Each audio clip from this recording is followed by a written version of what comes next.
Saudações rubro-negras, fala aí galera do Falares Rubro-Negro, meu nome é Alan Castro. Hoje nós vamos fazer aqui, vamos acompanhar, melhor dizendo, um trechinho dessa entrevista que vocês já viram aí no início, do Amir Somoge, ele que é da empresa Esportes Velho, que tem feito aí alguns estudos dos clubes brasileiros e também de fora do Brasil, a respeito da valorização, quanto que vale o seu clube, quanto que vale o Flamengo, né?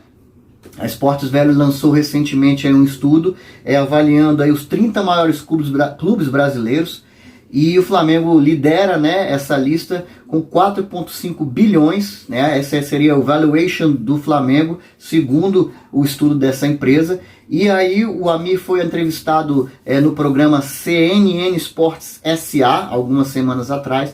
A gente trouxe aqui um trecho, a gente fez uma edição para falar um pouquinho sobre o tema, né? Além disso, ele vai abordar algumas questões sobre o surgimento da ideia de como fazer esse estudo, sobre como essa prática já vem sendo feita na Europa há algum tempo, já se tem essa cultura, faz uma pequena comparação entre os clubes europeus, a prática que é feita na Europa com a brasileira, vai falar também do modelo do Flamengo, vai falar da importância dessa transparência, a importância desse movimento nos clubes brasileiros, nesse sentido, nesse caminho de serem mais assim corretos, quais são demonstrações de receitas, de gastos, de despesas, né, da importância que se tem dos ativos, né, para essas empresas, enfim, vai abordar essa questão também das SAFs, dentre outros assuntos. A gente tentou trazer aqui um trecho do mais importante, com foco, claro, no Flamengo, mas vamos deixar aqui também nos comentários fixados o link da entrevista completa para você que quiser acompanhar, beleza? Então vamos aqui a esse trecho que a gente separou do vídeo e depois a gente fala um pouquinho com vocês. Valeu! Hoje recebo Amir Somoge, sócio fundador da Esportes Velho, empresa de marketing esportivo que divulgou um estudo sobre os 30 principais clubes do futebol do Brasil. O papo hoje é o seguinte: quanto vale o seu clube? Vale mais ou menos do que o do principal rival? E como se chegou ao valuation do seu clube? Como é que surgiu a ideia de fazer esse valuation, esse estudo de mercado sobre o valor dos clubes do futebol do Brasil? Bom, vamos lá, João. Eu sou a pessoa que primeiro trouxe essa ideia de analisar os balanços dos clubes. Comecei isso lá nos anos 2000 e venho trabalhando até hoje. Então, num dado momento, eu percebi que os balanços tinham melhorado, que os números apareceram, é uma realidade, que é perto dos anos 2003, quando começou a lei, 2010 para os dias de hoje, os balanços melhoraram muito. E como lá fora era muito comum essa questão da avaliação de clubes, tanto nos Estados Unidos como na Europa, eu achei que já era a hora e nós lançamos o primeiro estudo em 2020 e de aí em diante já estamos na nossa quarta edição. Dá para acreditar naquilo que a gente via no balanço dos clubes? Eram balanços de verdade ou eram peças de ficção? Muitos ainda são peças de ficção. E até no nosso estudo a gente coloca que talvez as dívidas sejam maiores e o valor líquido do valuation descontado das dívidas não seja aquele que está apresentado por muitos clubes. Têm registrado dívidas para poder adquirir, por exemplo, o CND.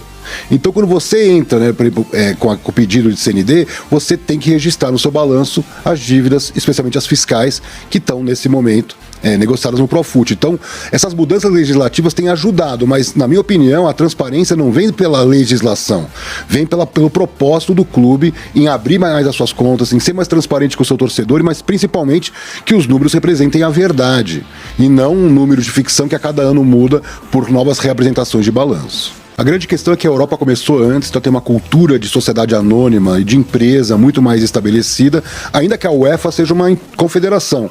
Mas ela administra e ela exige, né, dos clubes participantes das suas competições uma série de prerrogativas, não apenas na gestão financeira, mas em outros aspectos, como a questão da sustentabilidade, a questão da diversidade. Então vem evoluindo muito rápido, nós estamos muito atrasados.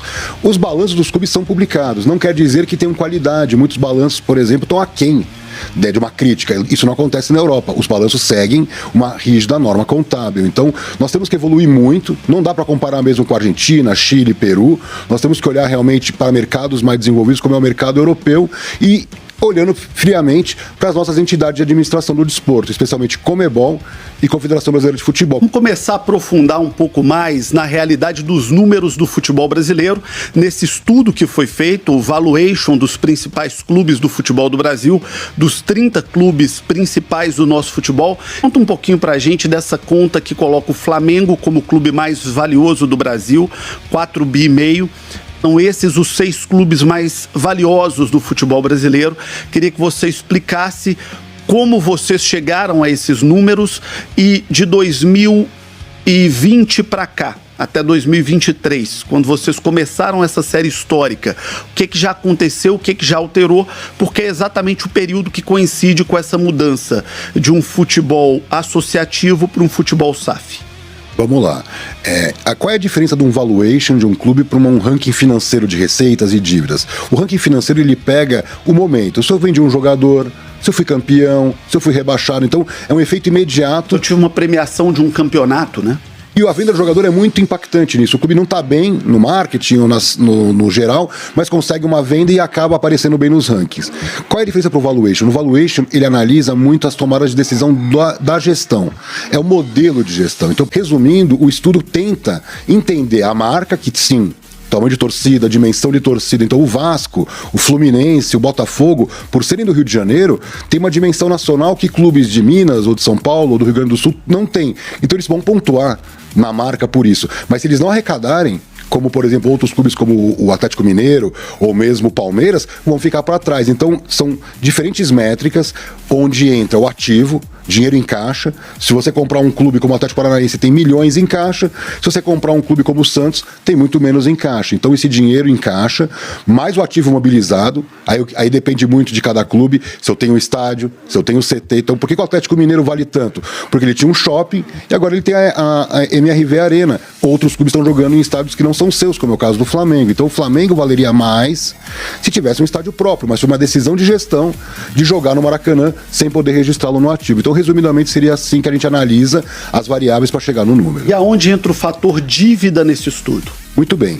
O estudo ele tem esse valor bruto, onde o Flamengo aparece com 4,5 bi, e nós descontamos a dívida operacional, porque considerando que a fiscal está negociada no Profut, já tem um orçamento do clube pagando essa dívida, então ela vai zerar. Então, para o investidor, não interessa se preocupar com a dívida fiscal que está negociada, e sim com as dívidas operacionais. E aí tem uma diferença, o Flamengo quase não tem dívidas operacionais. E outros clubes como o Corinthians, o Atlético Mineiro, tem muita ciência, mas é obviamente que, por exemplo, o Curitiba foi vendido por mais do que está no valuation. Por quê? O estádio que está registrado no imobilizado não é o valor lá da matrícula, vamos dizer assim, que vai ser vendido lá na mesa de negociações, mas ele chega no máximo do valor possível. Então a gente acredita que esse é o valor mínimo que um clube deveria ser vendido, e temos exemplos como o caso do Cruzeiro e do Botafogo, que foram vendidos muito abaixo do valuation que nós tínhamos à época. Vamos parar rapidinho aqui, ele vai entrar para falar do Flamengo, talvez um momento melhor aí para a gente acompanhar enquanto flamenguista. Mas ele fez aqui um comparativo, né, com essa cultura, como eu falei, que já existe essa prática até mais estruturada, mais séria aí na Europa há mais tempo, por isso que eles estão anos-luz aí nesse sentido na nossa frente. Ele fala que realmente até hoje ainda tem muitos balancetes, muitos demonstrativos que estão abaixo ali do que deveria, estão muito simples ou muito assim, muito com informações muito difíceis de serem interpretadas ou levadas em consideração, né? E falou de repente da importância do ativo mobilizado, do fluxo em caixa, das despesas operacionais e das despesas também fiscais, né? Que já tem a questão do Profut. E ele falou bem aí do Flamengo em relação a essa questão das despesas operacionais. O Flamengo tem poucas dívidas operacionais, né? Diferentemente de outros clubes. Ele citou como exemplo aqui o Corinthians e o Atlético. E quando o cara perguntou sobre aonde que entra essas dívidas, eu fiquei pensando comigo, porra, entra para ferrar com tudo, para não dizer outra coisa. Mas vamos seguir aqui que ele vai falar agora do Flamengo.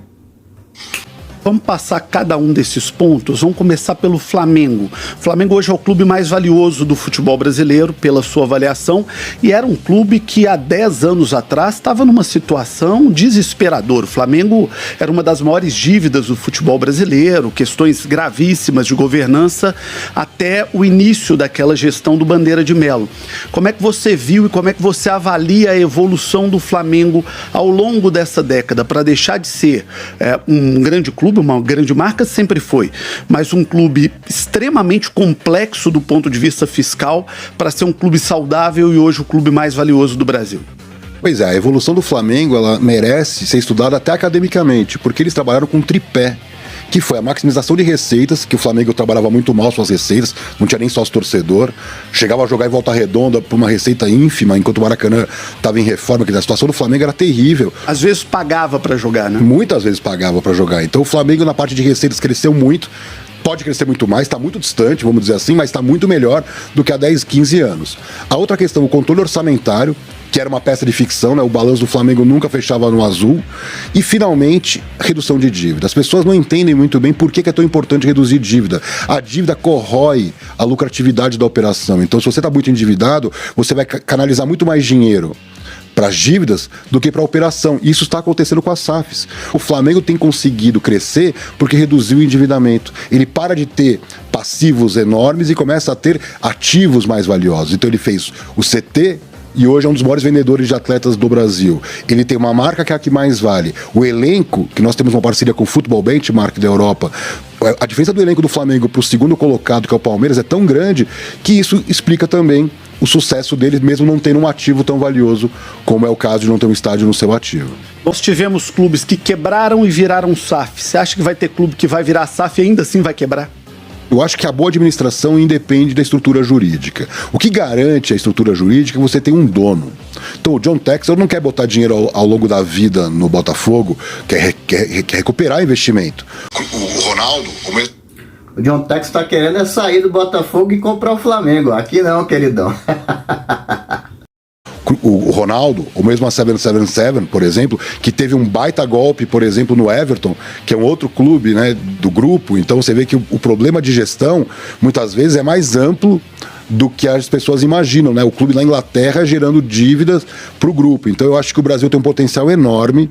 Eu acho que a SAF só quebra por péssima administração, porque tendo esse tripé que eu citei do Flamengo, que é a base de sustentação de qualquer administração, voltando, que é maximização de receita, controle orçamentário e redução de endividamento, se você conseguir efetivamente fazer isso, nenhum desses clubes precisa de mais do que seus torcedores que eles têm hoje, com a rede social que os clubes têm, o potencial inexplorado de digital desses clubes é tão grande que um bom movimento administrativo, de marketing, de branding, mudaria o cenário para sempre. Por exemplo, do Flamengo, o Flamengo gastava metade do Corinthians no auge do Bandeira de Melo. Ele sofria pressão para gastar mais, sofria pressão para equilibrar o equilíbrio esportivo, né, para não ficar refém do balancete, né, como se dizia, e hoje está provado de que era necessário passar por aquele inverno tenebroso para a torcida. Falamos bastante da realidade do futebol brasileiro. Queria pedir à produção para colocar na tela o ranking de valor dos clubes da Europa.